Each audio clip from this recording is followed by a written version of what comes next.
This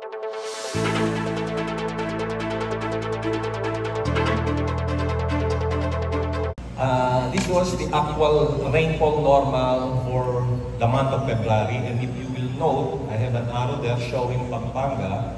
It was way below normal during last February, so the past month. Next please. For the next 3 months, for March, still Pampanga will be red or way below normal. Magumpisaan niya pang Pebrero hanggang ngening Marso, yang penandaman ing peka masiring epekto na ning El Nino king Pampanga.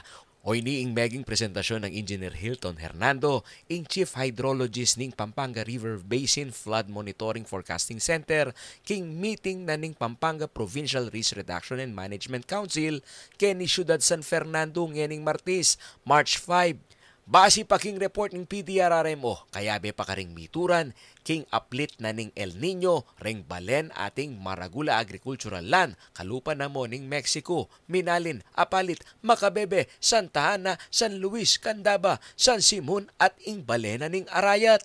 Miras na kanuking 57.45 million pesos ing alagana ning mga sira king maygit 975 hektarya daring 656 a registered farmers and cooperatives.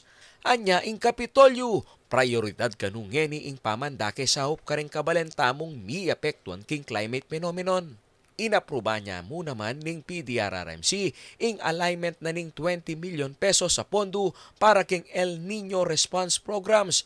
Pahuli na nini, miras king 51 million pesos ing buong budget ning Kapitolyo para karing mialiwang proyekto ang magnasang makasahop karing kabalentamong mga biyayan king agri-sector. Ang instruction ni Gov is to realign portions of the funds na hindi natin gagamitin for the effects of El Nino.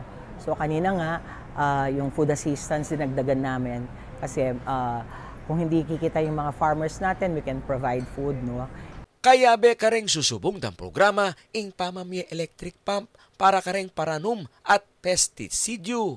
Prioridad na kanuning provincial government deng marginalized farmers o retang ortilanong atin mong asikan amiki sukad metong hanggang 3 hektarya. Sa PVET naman natin, sa pest management, we allotted 6 million, no, for PVET. So 11 million lang yun, no?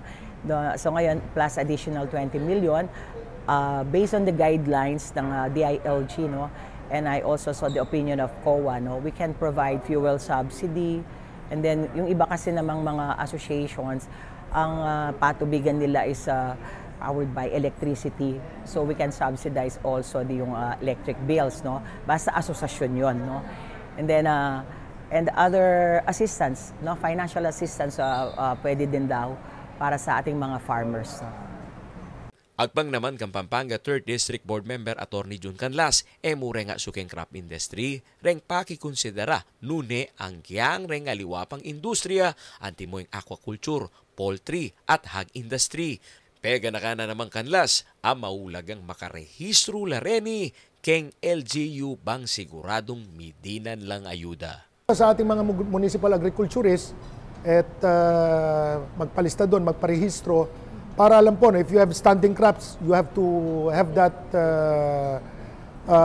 recorded, no, ng ating mga municipal agriculturists so that po yung mga claims naman ay may akma, no?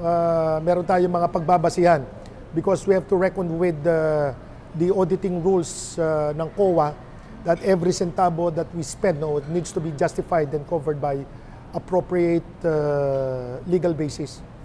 Samantala, pasibayo ng pepasyas ng Department of the Interior and Local Government o DILG, ing maulagang papel da ring LGU, pangaras keng impact ning mitigation ning El Nino. Sa ating mga municipal mayors, ating mga city mayors, nandiyan na po yung ating pakiusap, no, mula sa ating secretary na ngayon po i-convene na natin ang ating local disaster reduction management council para magkaroon po ng concerted effort, no, para ma-mitigate natin, no, yung kung meron man, of course, yung epekto ng El Nino sa atin. Actually sa ngayon medyo hindi pa natin hindi pa ganun ka grabe as yung reports na nakita natin sa national TV na may mga nakita sila na halos yung mga agricultural grants ay biyak-biyak na.